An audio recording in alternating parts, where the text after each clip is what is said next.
Hello friends, अस्सलाम वालेकुम and welcome to reality TV. दोस्तों, मेरी हमेशा कोशिश होती है कि आपको हमारी दुनिया के मुतालिक वो बातें बताऊं जो शायद आप लोगों को पता ना हो।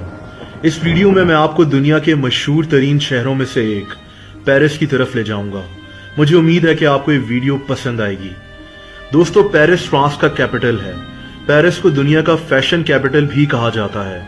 दुनिया में जो फैशन ट्रेंड्स चलते हैं वो पेरिस से ही शुरू होते हैं। पेरिस को मकामी जबान में ला विले लुमेरे भी कहा जाता है, जिसका मतलब सिटी ऑफ लाइट्स यानी रोशनियों का शहर होता है। इसके अलावा पेरिस अपनी खूबसूरती की वजह से भी जाना जाता है। आईफल टावर से आप सब लोग वाकिफ ही होंगे। हर साल सैकड़ों सयाह पेरिस का रुख करते हैं, लेकिन बहुत कम लोग ये बात जानते हैं कि पेरिस के नीचे क्या मौजूद है।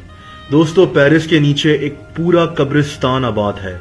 इस शहर के नीचे 60 लाख लोगों के ढांचे पड़े हुए हैं। इनको कैटाकॉम्स ऑफ पेरिस भी कहा जाता है। यूं एक इंतहाई खूबसूरत दिखने वाला शहर दरअसल एक कब्रिस्तान के ऊपर आबाद है। ये कब्रिस्तान पेरिस के नीचे मौजूद गारों और सुरंगों में मौजूद है, जो मीलों तक फैला हुआ है। इस कब्रिस्तान में 60 लाख लोगों के ढांचे मौजूद हैं। इसके मुतालिक बेहद अजीब किस्म की बातें भी मशहूर हैं, जिनका जिक्र मैं इस वीडियो में करूंगा। दोस्तों, पेरिस जब यूरोप का एक हब बना और लोगों की बड़ी तादाद दुनिया भर से इस शहर का रुख करने लगी, तो इसके साथ साथ पेरिस एक बहुत बड़े मसले से भी दोचार हो गया। 17वीं सेंचुरी तक पेरिस में लोगों की तादाद में बेइंतहा इजाफा हो गया था। आबादी बढ़ने के साथ साथ मरने वाले लोगों की तादाद में भी इजाफा होना शुरू हो गया। ये तादाद इतनी बढ़ चुकी थी कि अक्सर लोगों को दफनाने की जगह भी नहीं मिलती थी। अक्सर लाशें कब्रों से बाहर निकल आती थी। ये एक इंतहाई परेशान कुन बात थी, क्योंकि शहर भर में लोगों को दिन रात इन लाशों से फैलने वाली स्मेल आती, जिससे एक बड़ी तादाद में लोग बीमार भी होना शुरू हो गए थे। इसी परेशानी की वजह से 1763 में यानी 1763 में फ्रांस की गवर्नमेंट ने फैसला किया कि फ्रांस के कैपिटल पेरिस में अब किसी इंसान को दफनाया नहीं जाएगा और हर लाश को शहर से बाहर ही दफनाया जाएगा। ये बात मुनासिब तो थी, लेकिन पेरिस में वहां की चर्च को यह बात पसंद नहीं आई। इन लोगों ने इस बात की मुखालफत की। ये झगड़ा 17 साल तक चलता रहा और लाशों को पेरिस में ही दफनाया जाने का सिलसिला चलता रहा। लेकिन 1780 में यानी 1780 की गर्मियों में फ्रांस में लंबी बारिशों का सिलसिला शुरू हो गया। इससे पेरिस भी मुतासिर हुआ और शहर में दफन हुई लाशें बाहर निकलना शुरू हो गईं। पूरा शहर गली हुई लाशों से भर गया। शहर में बीमारियां फैलने लगीं और बदबू की वजह से लोगों का रहना मुश्किल हो गया। इस बार फ्रांस की हुकूमत को एक्शन लेना पड़ा। पेरिस के सबसे बड़े कब्रिस्तान का नाम सिमेट्री ऑफ इनोसेंट्स था। इस कब्रिस्तान में तकरीबन 20 लाख लोग दफन थे। इसके अलावा शहर भर के तमाम कब्रिस्तानों में मौजूद लाशों को मिला लिया जाए तो ये तकरीबन 60 लाख लाशें बनती थीं।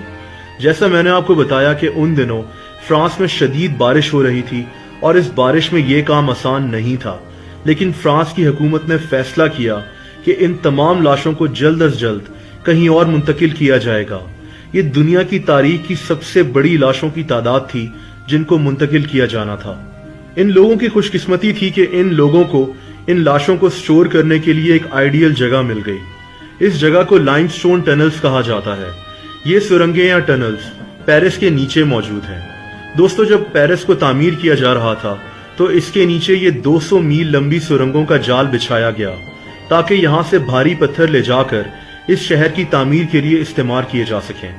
दोस्तों, यहाँ एक और दिलचस्प बात यह भी है कि इन सुरंगों पर खड़े पूरे शहर के वजन की वजह से बड़े बड़े सिंकहोल्स बनना शुरू हो गए थे, जिसमें इस शहर की बिल्डिंग्स गिरना शुरू हो गईं।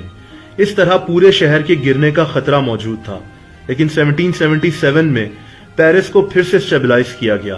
1780 यानी 1780 तक शहर के नीचे मौजूद सुरंगों को ठीक करने का काम मुकम्मल कर लिया गया और अब फ्रांस की हुकूमत ने फैसला किया कि तमाम 60 लाख लाशों को इन्हीं सुरंगों में भर दिया जाएगा। इस काम में काफी अरसा लग गया। हर रात शहर के कब्रिस्तानों में लोगों की लाशें निकालने का सिलसिला शुरू हो गया।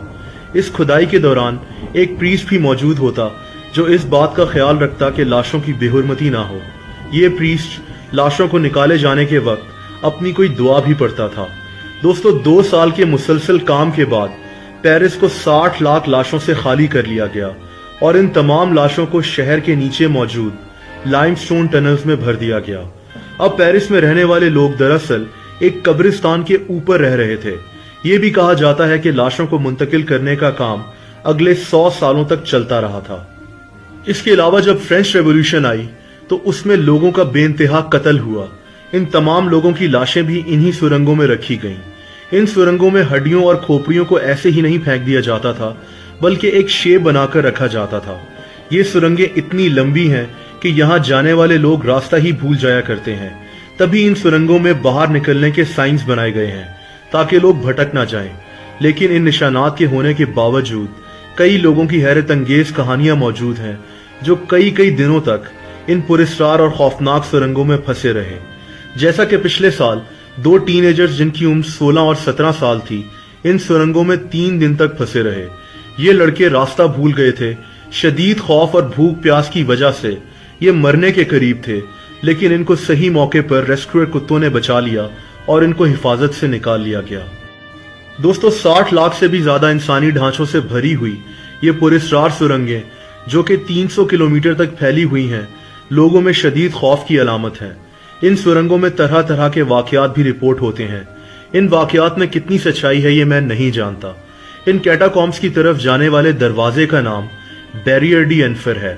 इसका मतलब गेट ऑफ हेल है, यानी जहन्नुम का दरवाजा। इन सुरंगों में जाने वाले लोगों का कहना है कि उनको ऐसा लगता है कि वहां मौजूद दीवारें उनसे बातें करती हैं। यहाँ अजीबो गरीब लोगों को भी घूमते हुए देखा गया है जो अचानक गायब हो जाते हैं। आपको YouTube पर ऐसी कई वीडियोस भी देखने को मिल जाएंगी। दोस्तों 2010 में भी एक ऐसी ही वीडियो सामने आई थी जिसमें एक आदमी को देखा जा सकता है जो इन सुरंगों में भाग रहा है और फिर वो अचानक से गायब हो जाता है। इन्हीं कहानियों को लेकर कैटाकॉम्स ऑफ पेरिस के ऊपर एक हॉरर मूवी भी बन चुकी है जिसका नाम एज अबव सो बिलो है। ये मूवी 2014 में रिलीज हुई थी। ये भी कहा जाता है कि बास शैतानी लोग शैतान को खुश करने के लिए इन कैटाकॉम्स से हड्डियां और खोपड़ियां चुराते हैं और इन पर जादू करते हैं। दोस्तों अगर आपका फ्रांस जाने का इत्तेफाक हो तो आप पेरिस के नीचे मौजूद इन सुरंगों में जा सकते हैं, लेकिन यहाँ पर काफी सारे लोगों के साथ जाना ही बेहतर होगा।